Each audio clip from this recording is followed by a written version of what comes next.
أعوذ بالله من الشيطان الرجيم. بسم الله الرحمن الرحيم.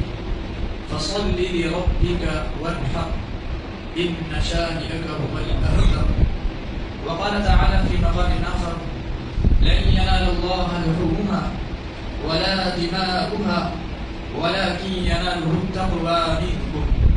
وقال تعالى: ولكل أمة جعلنا منسكا ليذكروا اسم الله على ما رزقهم من بهيمة الأنعام. وعن زيد بن أرقم رضي الله عنه قال: قال أصحاب رسول الله صلى الله عليه وسلم: ما هذه الأضاحي يا رسول الله؟ قال: سنة أبيكم إبراهيم. قالوا: فما لنا فيها يا رسول الله؟ قال: بكل شعرة حسنة. قالوا: فالصوف يا رسول الله؟ قال: بكل شعرة من الصوف حسنة. رواه ابن ماجه. وقال عليه الصلاة والسلام: من كان له سعة ولم يضحي فلا يقربن مصلانا، أو كما قال عليه الصلاة والسلام. میرے ایمانی بھائیو بزرگوں، یہ جو مہینہ آج چل رہا ہے قمری اعتبار سے اسے ذوالحجہ کہتے ہیں. ذوالحجہ اس کا نام اس وجہ سے ہے کہ اس میں دین اسلام کا ایک بہت ہی اہم اور بہت ہی بڑا رکن یعنی حج کو ادا کیا جاتا ہے. اس لیے اس مہینے کو ذوالحجہ کہا جاتا ہے. اور اسی مہینے کے اندر اللہ کی طرف سے ایک بڑا انعام اور خوشی کے طور پر ایک بہت بڑا دن مسلمانوں کو عطا کیا گیا ہے، جسے ہم عید الاضحیٰ کے نام سے یاد کرتے ہیں. نبی اکرم صلی اللہ علیہ وسلم جب مدینہ منورہ تشریف لے گئے تو وہاں جانے کے بعد دیکھا کہ یہود 2 دنوں میں خوشیاں منایا کرتے تھے، بہت زیادہ خوشی مناتے تھے.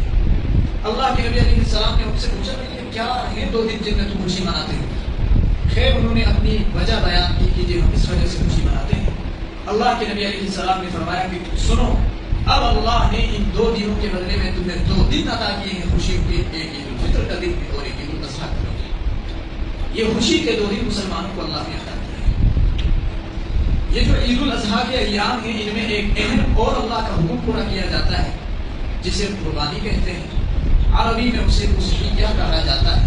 مجھے اسی سے متعلق چند باتیں عرض کرنی ہیں. قربانی یہ وہ چیز ہے کہ جو ہر امت کے اندر رہی ہے، ہر امت نے اس حکم کو پورا کیا ہے. قرآن کریم میں اللہ رب العزت نے ارشاد فرمایا: وَلِكُلِّ أُمَّةٍ جَعَلْنَا مَنسَكًا. ہم نے ہر امت کے لیے قربانی کو مقرر کیا. لِيَذْكُرُوا اسْمَ اللَّهِ عَلَى مَا رَزَقَهُم مِّن بَهِيمَةِ الْأَنْعَامِ. تاکہ لوگ اللہ کی طرف سے جو انہیں جانور ملیں گے ان پر اللہ کا نام لے کر اللہ کے نام پر ذبح کریں.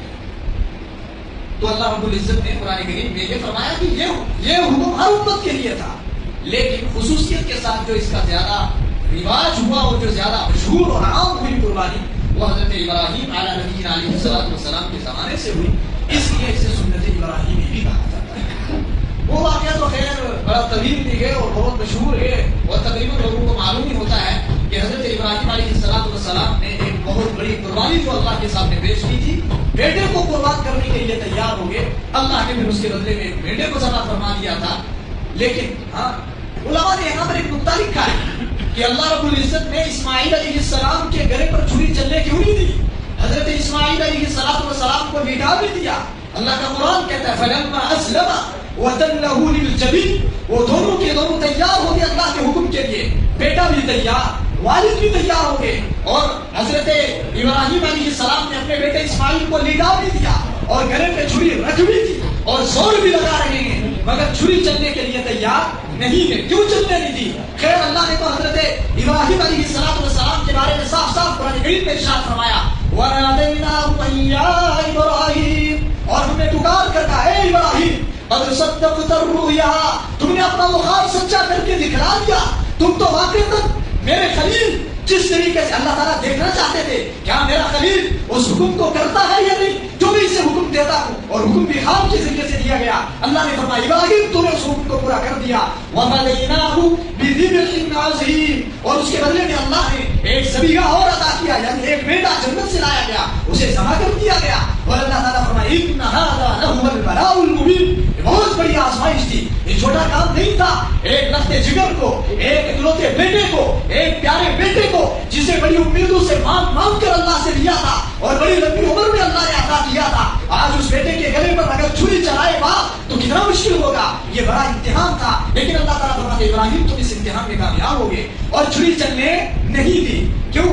اللہ کو پتا تھا آگے چل کر آنے والے جو لوگ ہیں یہ تو کسی جانور کو قربان کرنے کے لیے بھی تیار نہیں ہوں گے، تو یہ بیٹوں کی کیا قربانیاں کریں گے، یا اولاد کی کیا قربانیاں کریں گے؟ یہ تو اس حکم کو نظر انداز ہی کر بیٹھیں گے.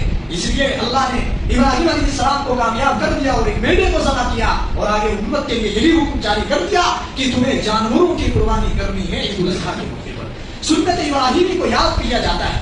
اللہ کے نبی علیہ السلام ایک مرتبہ تشریف فرمائے، حضرت صحابہ کرام رضوان اللہ علیہم اجمعین نے سوال کیا، پوچھا قال اصحاب رسول اللہ صلی اللہ علیہ وسلم ما هذه الاضاحی یا رسول اللہ، اللہ کے محبوب کی قربانی کیا چیز ہے؟